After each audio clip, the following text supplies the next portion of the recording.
నమస్తే అందరికీ బాగున్నారా? చిక్లెట్ నా సెకండ్ తెలుగు బుక్. ఒక అమ్మాయి గురించి రాసిన బుక్. ఎవరైనా చదవచ్చు, అందరూ చదవాలి. ఎందుకో చెప్తా. ఈ బుక్ నేను పిక్ చేయడానికి రీజన్, నా యూట్యూబ్ వీడియోలో ఒక పర్సన్ ఎవరో కామెంట్ పెట్టారు, చిక్లెట్ బుక్ రివ్యూ ఇవ్వండి అని చెప్పేసి. సో ఇంకప్పుడు ఈ బుక్ తీసుకున్నాను. ఈ బుక్లో main lead Shalini, a strong independent woman. I'll tell you why. Maximum అందరిలానే తను కూడా ఇంజనీరింగ్ చేస్తుంది. తనకి జాబ్ చేయడం ఇష్టం ఉండదు. వాళ్ళ ఫాదర్ తనకి 2 ఆప్షన్స్ ఇస్తారు, అయితే ఐటీ జాబ్ చేయి, లేకపోతే పెళ్లి చేసుకోవాలి. ద బెస్ట్ పార్ట్, అమ్మాయి పెళ్లి చేసుకోదు, ఐటీ జాబ్ కూడా చేయదు. తను మీడియా ఇష్టం అని చెప్పేసి మీడియా సైడ్ వెళ్ళిపోతుంది.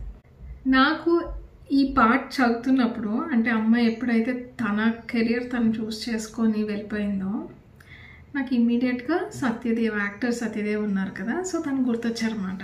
ఆయనది ఒకసారి నేను పర్మిట్ రూమ్ యూట్యూబ్ ఛానల్లో ఒక ఇంటర్వ్యూ చూశాను, వేర్ తను ఐటీ జాబ్ చేస్తూ నైట్ షిఫ్ట్స్ చేస్తూ 3-4 అవర్స్ మేబీ స్లీప్ మేనేజ్ చేసేసి తర్వాత డే టైం అంతా ఆడిషన్స్కి అలా వెళ్ళేవాళ్ళంట. ఆయన ఇంటర్వ్యూ చూడండి, చాలా ఇన్స్పైరింగ్ అనిపిస్తుంది. అంటే ఇది చదువుతున్నప్పుడు నాకు అది గుర్తొచ్చింది. ఒక పర్సన్ తన డ్రీమ్స్ పర్సీవ్ చేయడానికి ఎంత కష్టపడతారో అని చెప్పేసి. వేర్ నీకు ఒక సెక్యూర్ కంఫర్టబుల్ జాబ్ ఉంటుంది, but you choose happiness and satisfaction over security. So బాగా అనిపించింది. ఇంకొక సిచ్యువేషన్లో she falls in love with a person called Rishi. Okay, love story నడుస్తూ ఉంటుంది. లవ్ బేసిక్ పర్పస్ ఏంటి, to be there in your tough times.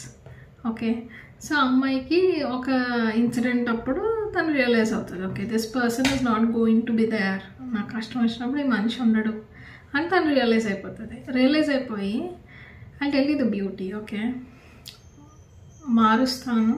మారుతాడు, భరిస్తాను, ఈ కాన్సెప్ట్లు ఏమీ కాదు, వదిలేస్తాను. అండ్ షీ మూవ్స్ ఆన్, వదిలేస్తుంది అబ్బాయికి.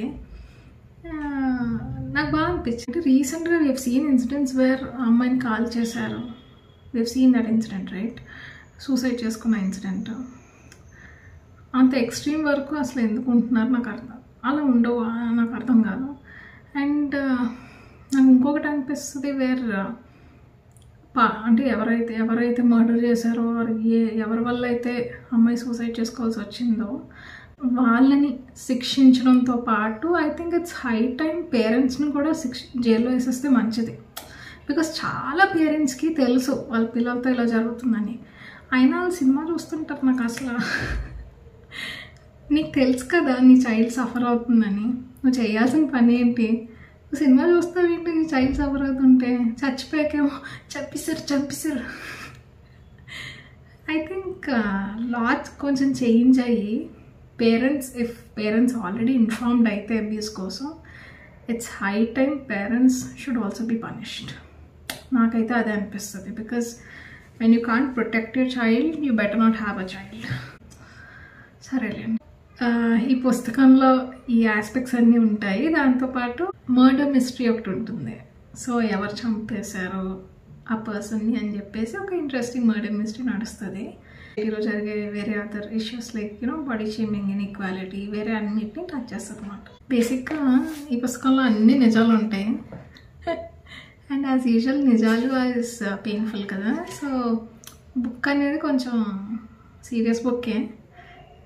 ఆనంద్ మంచి కాఫీ లాంటి సినిమా, నువ్వు నాకు నచ్చావు, అతడు, ఈ టైప్ కాదు. మనం పదే చూసేసి పదే చదివి. నేనైతే ఈ బుక్ని మళ్ళీ నేనైతే చదవలేను. But it makes you think.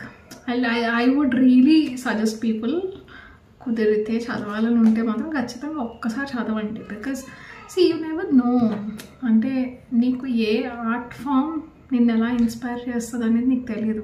నువ్వు సినిమా చూసి ఇన్స్పైర్ అవుతావా, నువ్వు ఒక బుక్ చదివి ఇన్స్పైర్ అవుతావా, you never know. But I can definitely say this will make you think. It's a good read. You can go for it. మీకు ఇంకేమైనా books suggest చేసేది ఉంటే మాత్రం ప్లీజ్ కామెంట్. Happy reading.